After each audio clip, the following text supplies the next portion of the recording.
As I promised you in the previous video about the uses of charcoal, today I'm going to prepare high-quality activated charcoal at home. It's a pretty simple method that transforms regular wood charcoal, the kind we buy in bags for barbecues, into activated charcoal with all its absorbent properties. It absorbs odors, pigments, and is suitable for water filters, face masks, cosmetics, soaps, and so on. Well, I'm Caesar, and I warmly welcome you to my channel.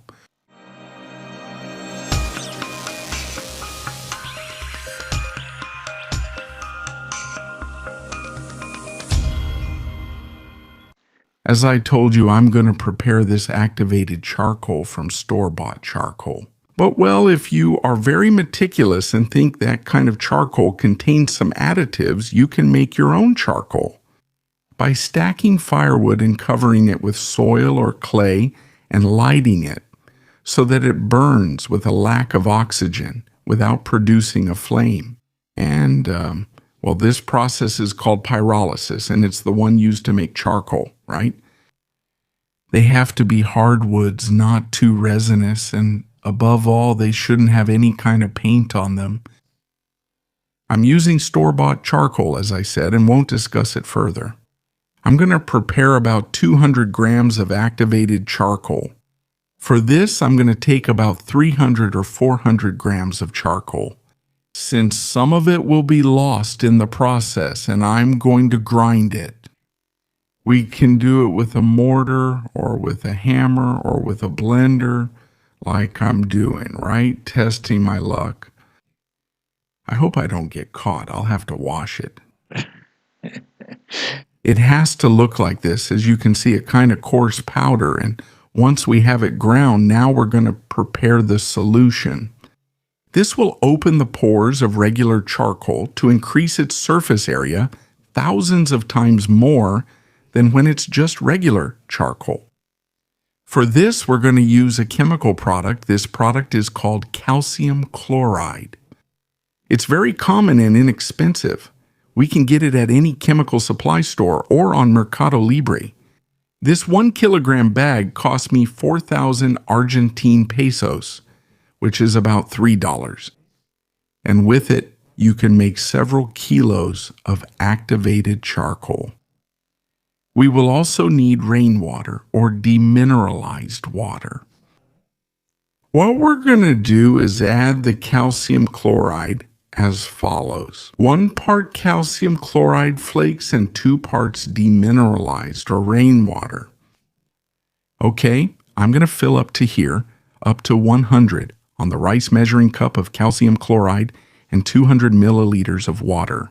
This isn't critical. You can measure with cups. 1 cup of calcium chloride and 2 cups of water, right? There's no problem with that.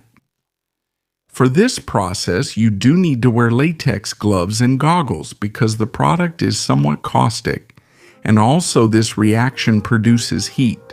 It's exothermic.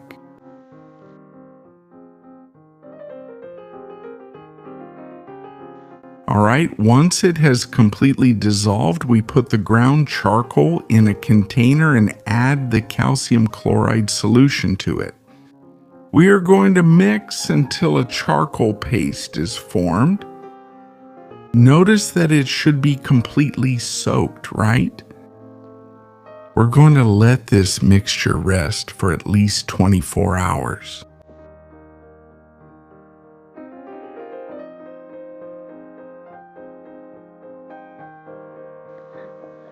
That time has already passed, so let's pour the mixture onto a mesh cloth to remove the excess liquid from the filtered charcoal.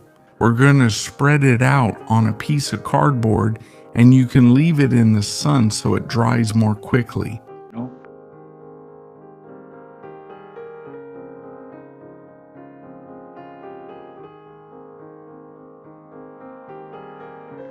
Once it has dried, we're going to carry out the second pyrolysis. This step is essential since it allows the calcium chloride to volatilize and leaves the charcoal like a sponge full of pores. For this, we placed the treated charcoal in a can that held peas or canned peaches and closed the lid. As you can see here, we put it over the fire, or even better on the embers, for about 45 to 60 minutes. I'm going to do it in 2 steps because I only have this can of peas and all the charcoal doesn't fit in here. So I'll do one part first, heat up one half and then the other half. Once the 60 minutes over the fire have passed, we take it out and let it cool down. Notice that the charcoal didn't change its external appearance. It's still charcoal. It didn't burn. There are no ashes. It's just that it burned with a lack of oxygen.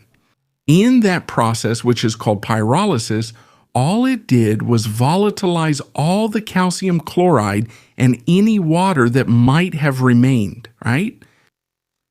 Once this is ready and it's cold, what we're going to do is wash it. You have to wash it at least 3 times with demineralized water or rainwater, just like you see here. We put it in a plastic container and wash it. This is just in case there are any calcium chloride residues left. Once we've done the 3 washes, we spread it out on a kitchen baking tray.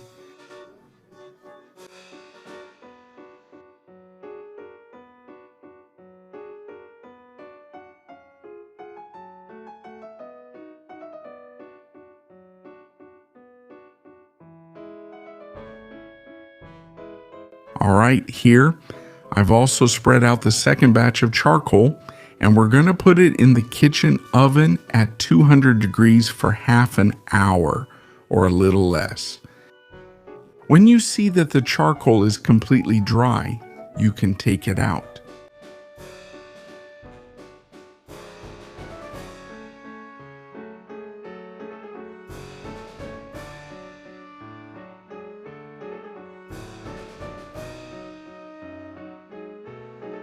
All right, 30 minutes have passed. Here we have the charcoal ready. We're going to store it in an airtight jar. And now we have our activated charcoal ready to use in any product we want to make, right?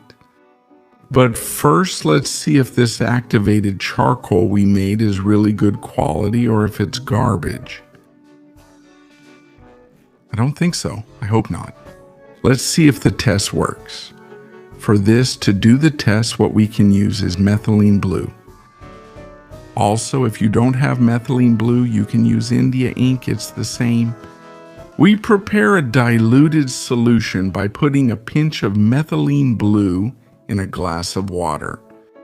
Put just a little so it doesn't get too blue, okay? Well, not that little. Put a little more.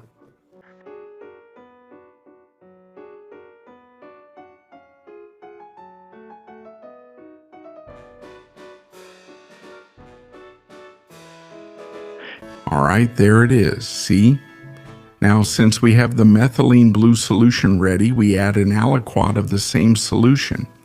In 2 identical vials, one will be the control, and to the other vial, we will also add a little bit of the activated carbon we just made.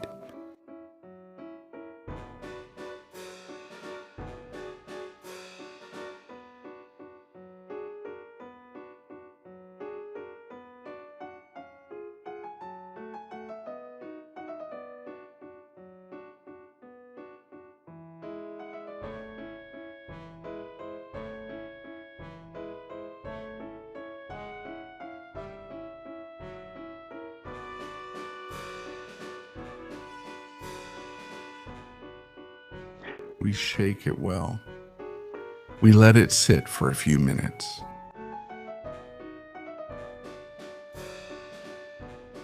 We shake it again a little. And now, well, I brought the funnel filter paper, a piece of paper towel, and we're going to filter the mixture.